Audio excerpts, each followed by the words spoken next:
Okay. So basically we run a Goosebumps book club. We try to do books twice a month, every month. We run it online. So you can follow it on YouTube and on Twitter. It was a thing that I decided to do because I grew up on horror and loved Goosebumps, and of course the first person I thought of to invite to it was you. So this is my friend Jennifer, and we've been friends for pretty much forever. Mm-hmm. And the thing that really solidified that friendship was one night for your birthday when you had back-to-back Beetlejuice, Twister, and Volcano. And no, we sleep in that night. That pretty much did it from there. So when Mandy mentioned starting a Goosebumps book club, I was all aboard, mostly because I needed help re-establishing my collection. I had downsized as a child and donated all of my Goosebumps books and didn't have anything to start with. Regretted it So yeah, that's been a 2-year journey trying to get at least the original set, and I've been able to pick up a lot more of the additional sets afterwards. Mostly scouring book sales and flea markets and secondhand stores, because I wanted the original set that came out in the 90s, the one that we grew up with, opposed to the newer covers, because newer isn't always better. I discovered the world of Goosebumps through the Scholastic Book Fair. Yes. Something that was Anybody still do Scholastic Book Fairs? Yes. Something that was like at our elementary school. They came out a couple times a year, maybe once a month or so.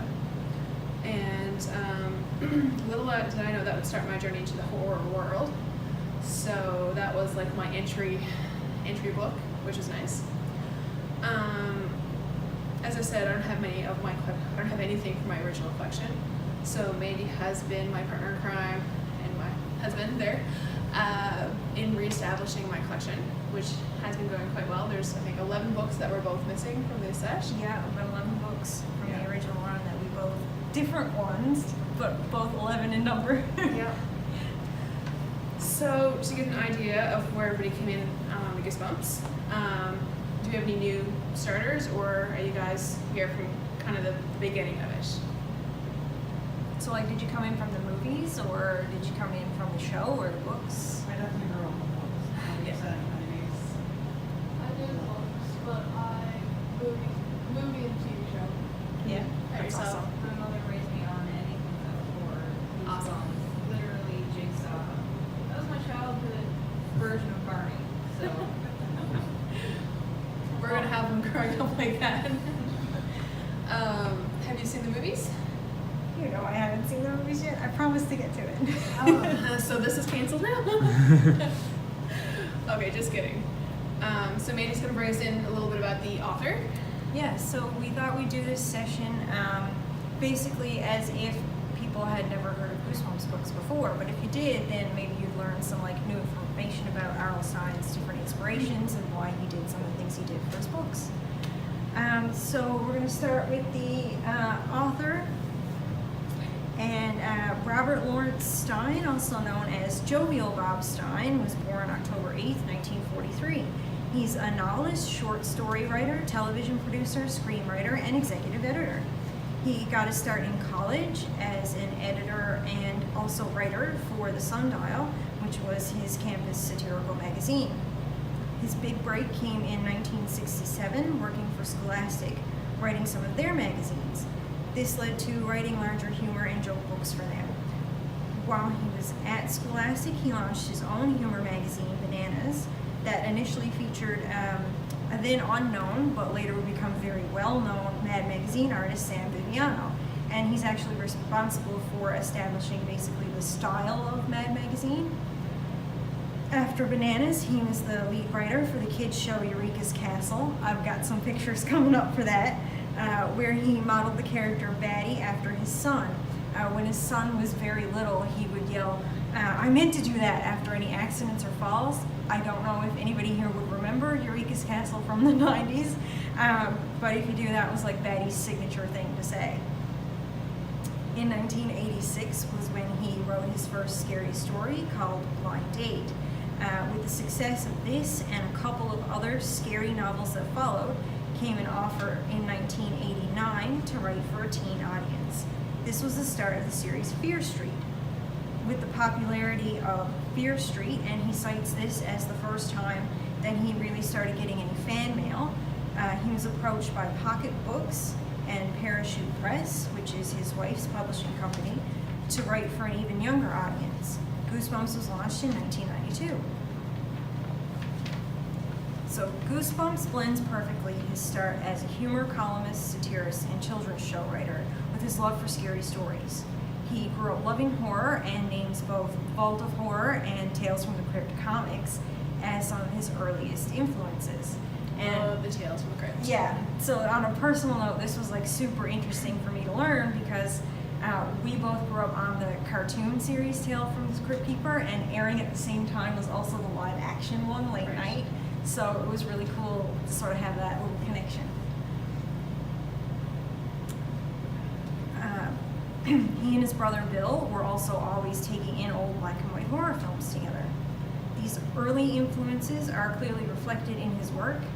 You can tell some of the more cheesy elements are love letters to many of the old black and white monster movies, sometimes paying direct homage to things like The Blob and Gremlins, Monster Blood and Monster Blood 4, respectively. Which is something we picked up on even just doing our read through on Yes. the YouTube book club, and we didn't actually know the history behind it. We were just reading the books and we're like, there's a very close resemblance here to what we were reading to the Gremlins movies that we know and love. Absolutely. And he's done this more than once with like very direct influences. So his book, Why I'm Afraid of Bees, is actually inspired by his favorite author, Robert Sheckley, and it's based on the premise of his novel Mind Swap. If you're unfamiliar with Mind Swap, it's a sci-fi story. It's basically set in a future world where the cheapest way to travel is to actually transfer your brain with somebody else. So it's kind of like a cultural exchange program. There were 62 books in the original run of the Goosebumps series, which spanned quickly to include short story compilations, Choose Your Scare books, Series 2000, Most Wanted, Horrorland, and most recently Slappy World. To date, there's over 130 titles in the Goosebumps series, so very prolific writer. And if you want to have a real good look at that, did anybody else recognize Eureka's Castle the minute they saw it? Because that's what happened to me. I had like sort of vaguely remembered it when I was reading about it, but it didn't really strike me what it was until I saw the picture, and then it just like, it all came back. Now, when I seen the picture, I was thinking of like Whimsy's house that was on in the 90s, and I don't think that's really close, but I think the main character is close enough to give the similar in resemblance. style, yeah, for Yeah. sure. I believe it was the same puppeteering company because they're both Nickelodeon shows. And of course, there's some examples there of Sam Viviano's work that he did for Bananas for Scholastic in the day. And of course, that shows like really clearly that sort of mad style that he'd later influence. So most of our information comes from having read the original 62 run, but a number of things we've read we find are applying to the Horrorland series of books as well. The Horrorland series is kind of like a contemporary retelling of the original 62 run. So they're basically set in today's world with today's technology, but it's the same basic story from like its counterpart in the first one. So like Monster Blood is a more future version of the first Monster Blood in a way. Especially with the camera one, Say Cheese and Die Screaming. That one follows the first Say Cheese and Die very closely.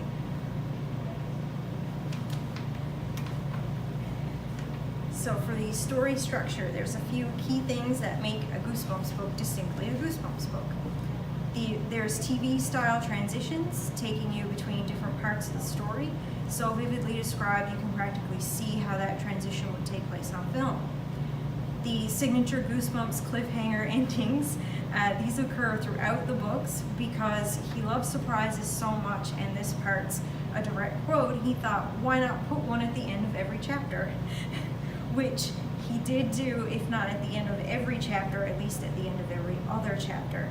There's a cliffhanger moment or jump scare that's very quickly resolved within the first couple sentences of the next chapter. The books always end on a suspenseful note, either to keep you wondering about the story after you've read it, but still feeling resolved, to outright introducing something totally new and preposterous that is never addressed. So he pretty much played on the just one more chapter line, as well as the, nobody's sleeping after you finish this book, because the book's more so geared towards younger kids. Yeah, and this actually came from him as a child, telling spooky stories with his brother Bill at bedtime. And the aim was to keep him in suspense all night, and he'd often not even finish the stories just to try to keep his brother guessing. R.L. Stine also has a distinct, almost announcer-style narrative voice, the influence for which came from old radio programs, as well as the Twilight Zone and Rod Serling. The stories typically center around either teams of boy and girl pairings or siblings, and the majority are written from the perspective of one of the characters from these pairings. Though he has from time to time, he's broken this narrative style to either interject an outside narrator into it, or it's written entirely from a third person omniscient, so somebody who knows everything that's happening, to present a theme. Night of the Living Dummy is the first example of him doing that in the series to better show the conflict between the two sisters. And that brings us to the use of scary things as metaphors throughout the series. This is a very common theme that R.L. Stine has. He creatively uses things that are considered to be scary to portray symbolism, which is a nice way to kind of force kids who are just getting into the reading world into a more artsy background where they're interpreting what they're reading to another level. Yeah, so it becomes more relatable to everyday life, but through outlandish elements. Right. So in State of the Basement, the use of the father, Dr. Brewer, becoming more and more plant-like, where he's eating the soil, he's sprouting leaves, and spending more time working in the basement. His departure from being human and becoming more of a plant shows the straining relationship between him and his daughter as she grows. And Margaret talks about this herself in a very innocent way when she mentions that he stopped calling her the pet names that he used to call her as she was growing up. So that's kind of a neat way to... Yeah, to make it identifiable, because there's usually a transition period sometimes, especially if a parent gets caught up in work or whatever, where you wonder where you still fit in. Yeah, so she was missing that connection she had with her father, and her father was missing the connection to being human in a way. Another one is in the Monster Blood series. As the blob keeps growing and changing throughout the series, some of which is very questionable as we got through the series, it symbolizes Evan coming out of his comfort zone and discovering more about himself. So he's growing as much as the blob is growing. Yes. So that's a lot to do with kids, the age that this is the target for. So they're coming out of childhood and they're trying to discover who they are and where they fit in the world. Be more comfortable. So that sort of shows pushing those boundaries the same way the blob would push the boundaries of everything else around it. Yeah. And in Let's Get Invisible, the creepy antique mirror that is tucked away in a hidden room in the attic is used as a metaphor for insecurities, which is very common with kids as they grow, or even adults too, but this is focused on kids. And we see this through how vain Max is about his hair. He wants his hair just so because he's really conscious about his ears, and he doesn't like he's having... really self-conscious, so he wants to make sure his ears are appropriately hidden and it looks okay.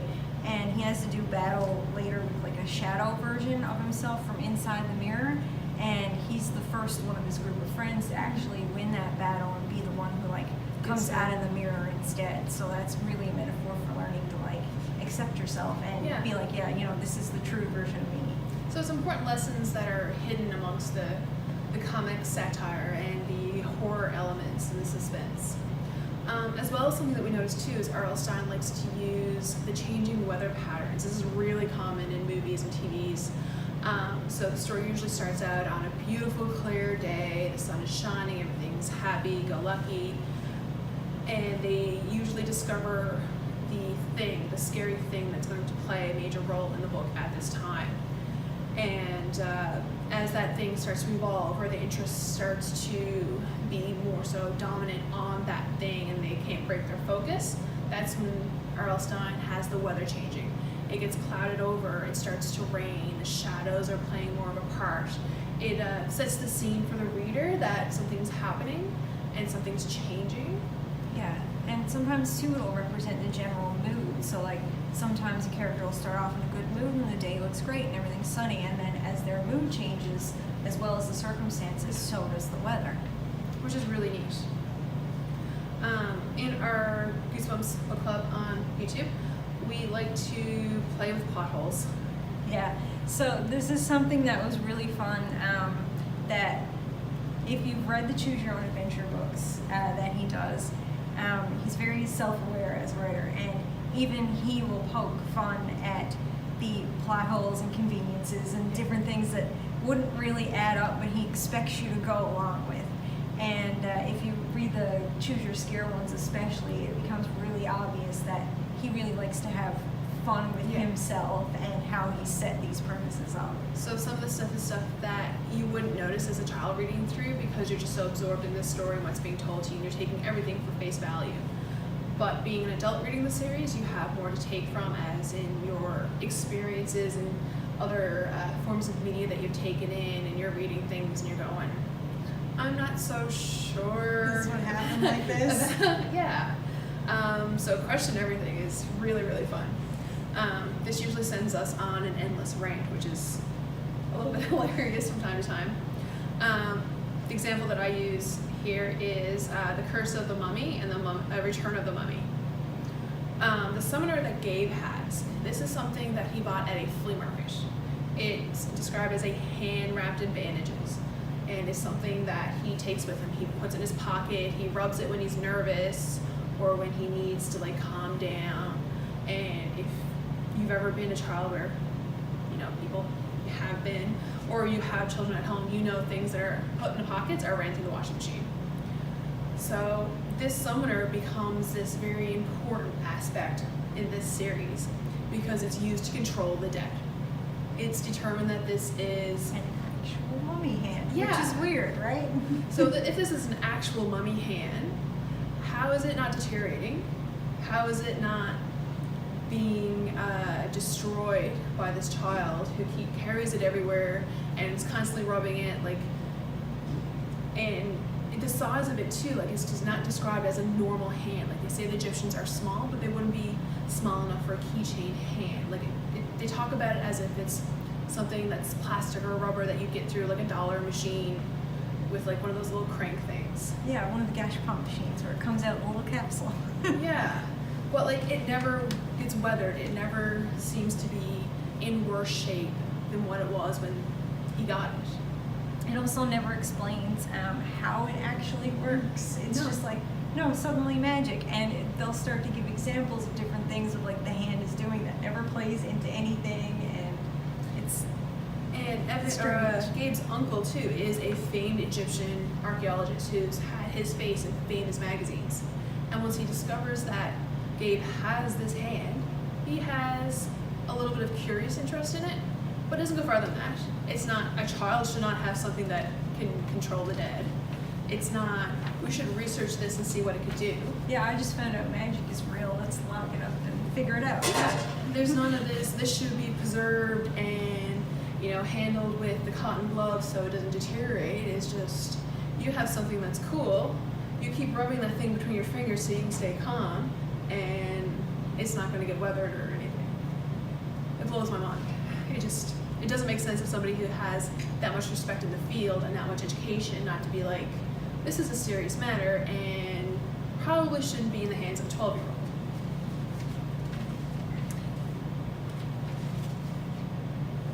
So another thing we really like to do a lot is make fun at how big a lot of spaces are in the Goosebumps series. There's a number of times we get to places and it's like, how big is this thing anyway? Yeah.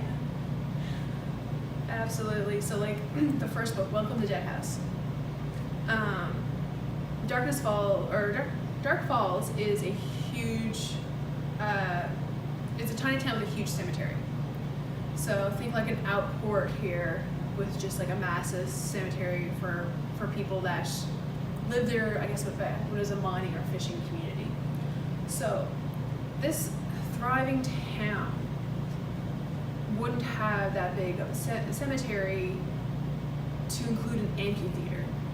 Yeah, there's apparently like Greek/Roman remains of an amphitheater carved out through the ground in this cemetery, and it's not like the sloping hills that you look at that says, oh, maybe this was a thing. This is like they've uncovered it and they've got it all set up, and there's this giant tree on a ledge overlooking it.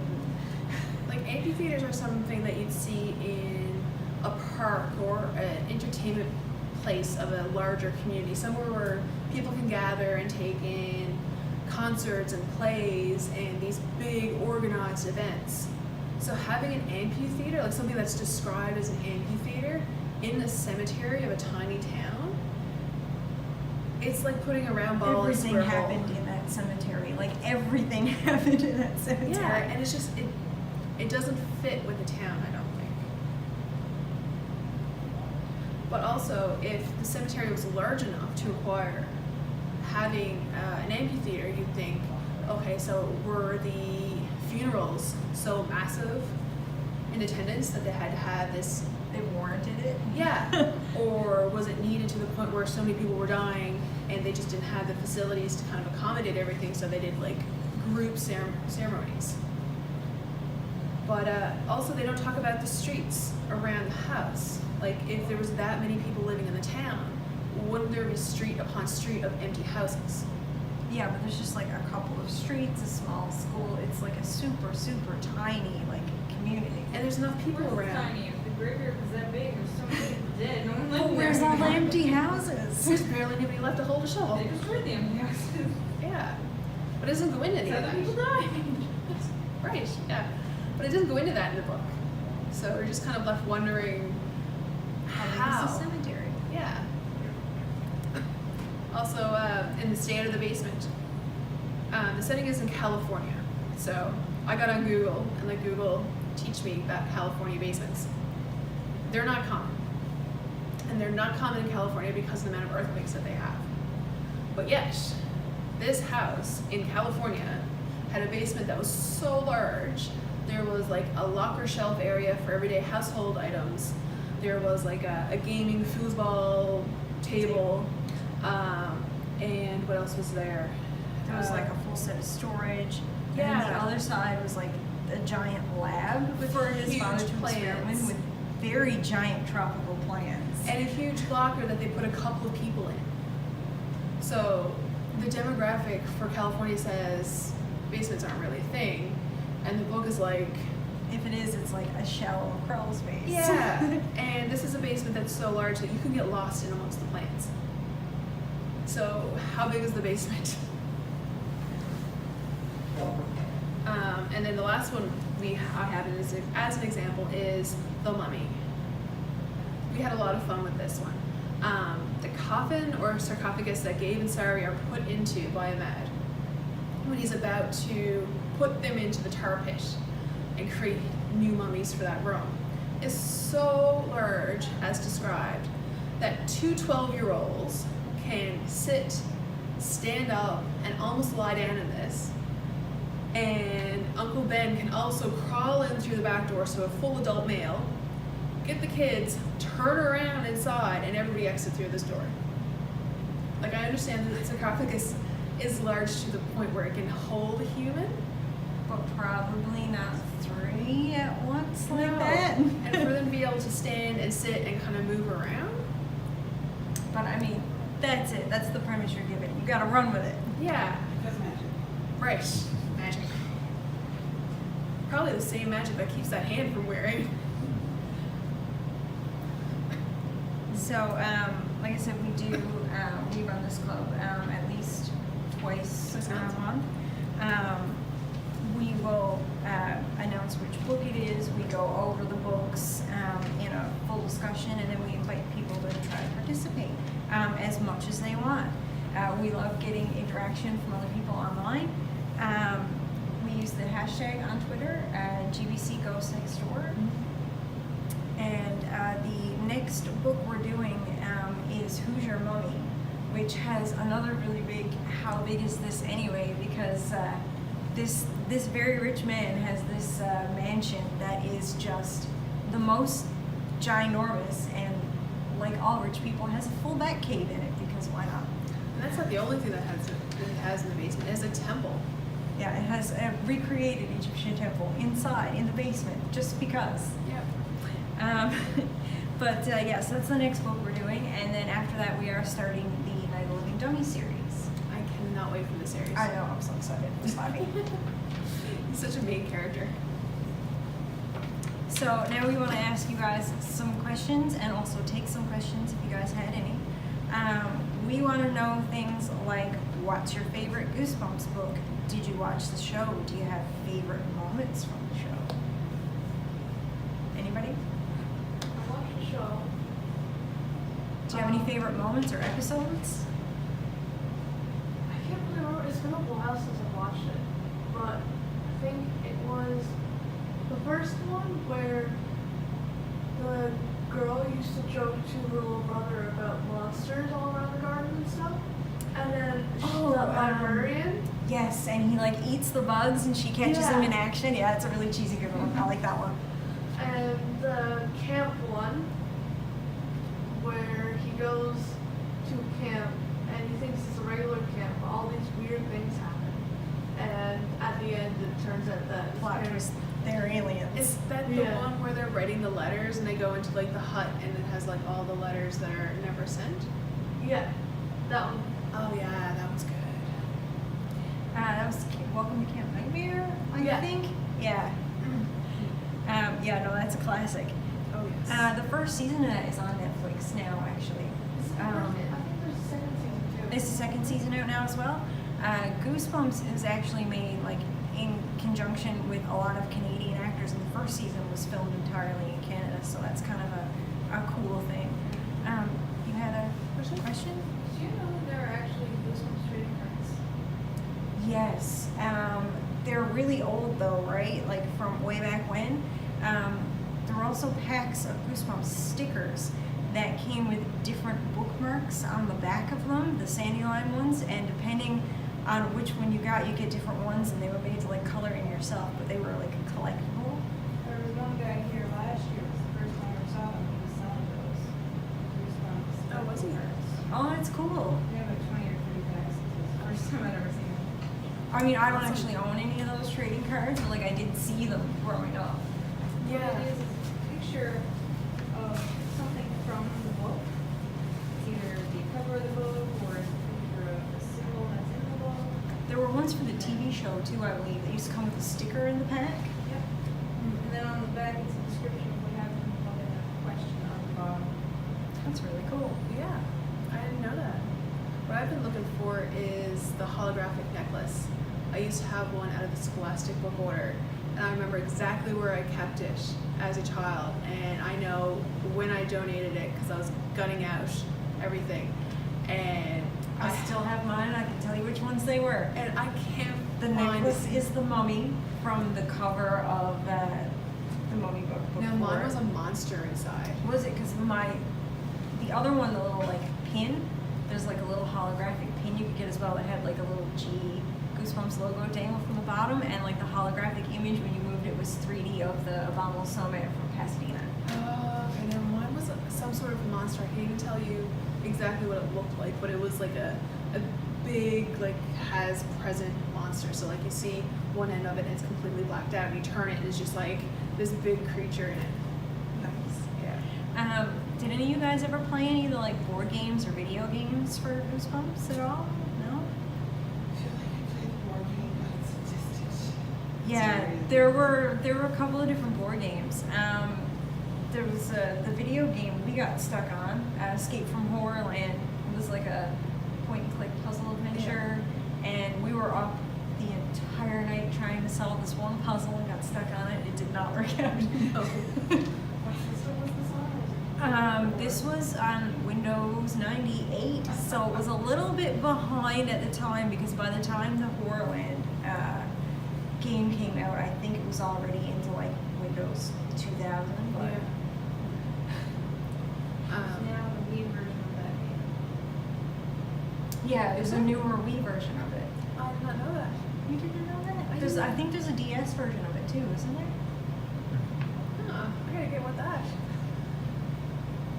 Do you guys have any like favorite books that you guys remember reading as a child? Or like favorite book now of Goosebumps? I was given one Christmas it was a newer version. It was a tin box of like maybe 4 or 5 of them. Oh And then yeah, the classic Yeah. reprints. They're I cool. never got around to reading any of them. I might have opened one, and then I have like a couple around the house that I might have opened, but I don't really remember. There's actually 2 of those boxes. There's a green one that I have, and you get a purple one now too. I got the green one. Yeah. Cool. Do you have the purple one? Specific questions or memories or anything they wanted to? I love how much this you guys are asking. Why Goosebumps? What is it specifically? Sort of.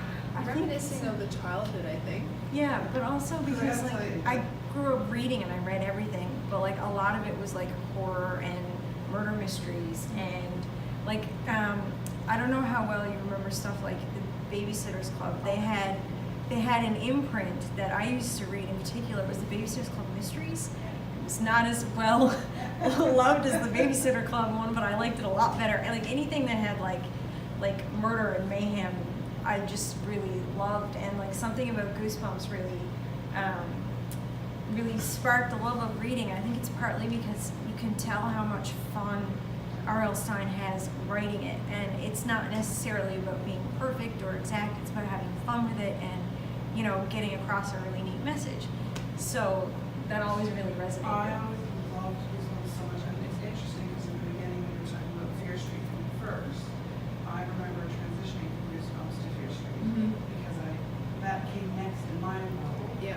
But then I would always go back to Goosebumps, and it was like that shame, like I'm too old for this. I should be reading Fear Street. But I just read Goosebumps. Never. So, yeah. Yeah, he actually wrote for a little older audience first, which is like really crazy because you do read it that way. You start with the Goosebumps, and then I remember going from Goosebumps to Ghosts of Fear Street, which was the slightly older preteen one, and then Fear Street, Yeah, right? yeah. So I think seeing the movie come out with Jack Black, the first one, kind of just hit me right in the childhood. I'm like, oh, my favorite monsters that I grew up with. 'Cause going through school, I didn't like reading books for book reports. Like you're reading them to the point to like you're killing the story, and then you're getting graded on it, which is even worse. So this was my little escape from being forced to read. So my books were the Goosebump ones and then the Help I'm Trapped ones. They were like Help I'm Trapped in my gym teacher's body, Help I'm Trapped in like the Easter Bunny or something like that. Just kind of foolish, but yet a little bit kind of like a mind scary. yeah, as Yeah. silly as any of it is, there's always like a really nice message in there, which is cool. Yeah, and it was different than what we were being forced to read in school. Because the teachers are not going to get you to read anything that's scary because it's not for anybody, everybody. And then parents get up in arms and Not that it was overly very scary ever. no. But if you read some It's- comments on the forums, they're like, It's got some moments though. Like there's some really good descriptions that are like almost like really just like chilling on their own, just as like a singular statement. But yeah. But I've read some comments on forums about the Goosebumps series, and like there's parents really up in arms about how these books shouldn't be for elementary school kids. Like they're too scary. There's too much frightening aspects. Like there's monsters. No one dies in them. Exactly. well, except for that one time Yeah, in the- Say the- Cheese and Die where somebody died. Yeah. The one time. The one time with the one not death. every It's book. not. Yeah, so like what the parents want kids to read these days are things that are very wholesome, very like filled with lessons, and But there are still really wholesome, really good lessons. Yeah. It's just.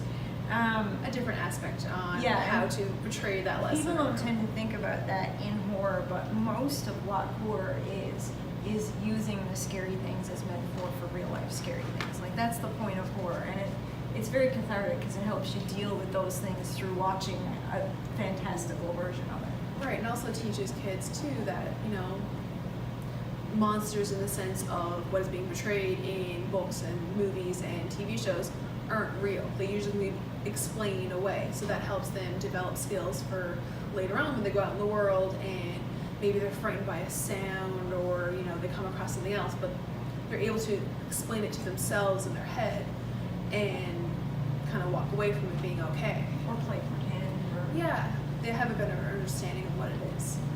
Not only that, in grade 7, which was only 2 years ago, we read a book called One Minute, and someone died in that. So, and it was a kid, right? Yeah. Also, have you read Stephen King's books? And if you have, what's your favorite one? That's a good question. I have read a bunch of his books. I think my favorites are Christine, because there's just something about that particular book. And also, what is it? Secret Window, Secret Garden. That was a good story, like the actual storyline part of it. If we're talking movies, it's The Shining, hands down. I know Stephen King hates that movie, but I've got a Stephen King problem. you do a very big one. I should go to AA. I'm upgrading all of my paperbacks to hardcovers because they look pretty on the shelf. So I'm rebuying some of the ones that I bought secondhand because I just love the story so much. Pet Sematary is hands down my favorite. And the older man in that book, along with Church the cat, and his name's Gabe, the little boy who comes back. Yeah, the characters are superb. So that one in Jerusalem or Salem's Lot. Oh, Salem's Lot's a good one too. Oh, I love Salem's Lot. My favorite is Carrie because it gave me a perfect reason why I don't go to prom with people. There you go. Bad things can happen. It's true. You know, I'm not kidding. I keep getting asked to go to prom since it's getting close to that time in my school. Only you go to prom with me. No. Only if you get to be Carrie, right? I'm gonna stay at home and watch Carrie, where the girl gets the blood thrown on her and everyone who's from dies. So. Bye-bye. I'm really excited that they're redoing Pet Sematary. And I'm so excited to the point where I won't even watch the trailer. I've seen the posters for it, and I just want to go in completely blind because I love the original cheese of the first one. And I'm hoping that whatever characters that they have lined up to play the people in this one, that they're spot on. I like the It remake for the movie. Which one? The It remake. Oh yeah, that was really good. Wasn't that scary? Seen it yet. No. It's part 1 of it though. There's Yeah. part 2 is coming up soon. Yeah, they did a good job. They did a good job with the cast. Because going into that one, I was thinking, what are they going to do with John Ritter's character? Because John Ritter was in the original, Aw, John. and he was so good in the original. But I think they did a really good job. I absolutely love both movies. I think both of them are perfect in their own way.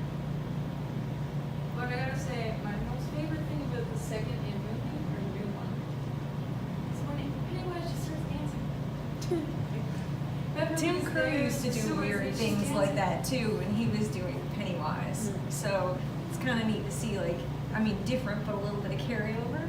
Yeah, and they pay homage to Tim Amazingly, Curry. I was the only one in the theater laughing. So it was amazing. Did you catch the homage that they paid to the original Pennywise? In the basement room? Yeah. Yeah. We went to go see it, me and my mom and my cousin, when it first aired, first we all went to go see it in theaters. My mom's a huge Stephen King fan, I love horror, my cousin likes horror. So we all went, but my mom made sure that we weren't just going to see the new It movie. We went to go see it in those brand new seats that they had up in the IMAX. Oh, The that's ones really that move cool. with the movie. Yeah. They are horrible. So you go in for a scare and you leave just short of wetting your pants. But I suggest never watching horror movies.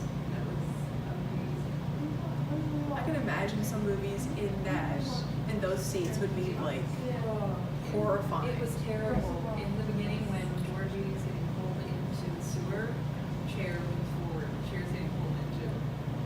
When they're riding the bike, the chair's moving like they're on the bike too. That's a I mean, really it's cool crazy. immersive experience. It's IMAX here is not real IMAX, so That would be fun. We watched Jurassic World. They never watched Jurassic World and the new one, the Fallen And the World. T-Rex. Yeah. My mom watched watch that and make my. I haven't seen the new ones yet. I'm still like OG Jurassic Park over here. Oh, I haven't no. seen any of the new stuff lately, although I did see Hereditary after.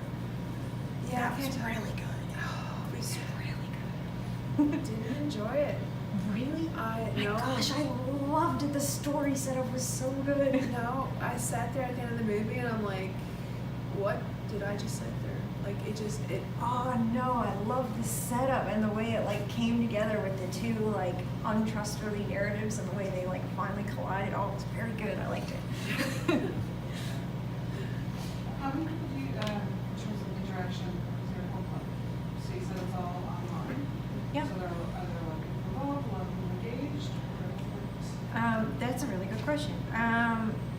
There's at least 8 people that give it like a solid view all the way through every time we post a video. There's 2 people in particular that are like really vocal and really active. They're both from the United States, I believe. And they've been really, really great to like interact with. So it's been a lot of fun like meeting people. We only just started posting in June, so we haven't been at it for very long, and we're trying to get the word out through social media. And I want to go home and read them all the time. it's a good way to spend it. And it's really great to go back as an adult and see it with fresh eyes and like look at all the different like symbolism and the weird fun plot holes and watch how like R.L. Stein even makes fun of them himself, and it's a really good time. That's what I'm gonna do. I'm gonna subscribe to YouTube and go home and just watch it while I'm writing. Awesome. The Choose Your Scare ones are really fun because I remember cozying up as a child with a blanket and my cat and just going through the book until it ended Gotten first. all the weird endings. Usually I died somewhere doing something stupid, and then I'd go back to like the first choice or the second last choice, and I'd take a different adventure. So it's really interesting how different the adventures are based on your choices. Like the one we did last night for the event, we were chased by a robotic mummy that was more or less described as Dwayne "The Rock" Johnson versus what the mummies actually were in real life, like short in stature. And of course, he was a promotional thing to like make the museum look cool. Yeah. For some reason, he was programmed to choke people. Yeah. Right. Yes. He had a nasty habit of that, and the guard in that was also always perpetually asleep. Right. Yep. The mummy could scream, the girl could scream, things could get broken, the glass would shatter, and he was still asleep. And it's just, yeah, and it's just so interesting. Like they kept the mummy or the guard being asleep constant throughout all the options that we did. We did 4 different options there last night. You couldn't wake him up no matter what you did. Yeah, no. Living in a different. Now we could like take the arm off the mummy and start like tapping on him and be like, come on. But it was. You think by choosing different options, it'll bring you to like a slightly different venture in the book, but it brings you to totally different things. Like he goes off the rails with it, and he makes fun of like how off the rails he's gone with these different endings as well. So it was really fun to see that. Like at one point, everybody wanted to sacrifice Susie, so we went for it, and it was just like really great to see him go. Like have the mummy call you a jerk for sacrificing your sister, and she got to be a famous Hollywood star and wouldn't like talk to you anymore. Yeah. And then I just did 2 read-throughs before we started the event, and I ended up tripping and falling into a tar pit. And the other one, I ended up on a movie scene, and the symbol that I interpreted was actually for a restaurant that was down the street and still open. So it was just, there's so many different endings. At one point, we could have had room service. We missed the room service ending. Yeah, but if we did open the door, we would just would have attacked the guy. We wouldn't have gotten room service. Yeah. So we just have a lot of fun with the series. We rant about it a bit, and It's been really fun to just rediscover. Anybody else have any other questions, or otherwise we'll wrap up the panel? yeah. Yeah? Everybody good? Perfect. Thanks for joining us, guys. Thanks so much for coming. Yeah, we appreciate it a lot. Yeah.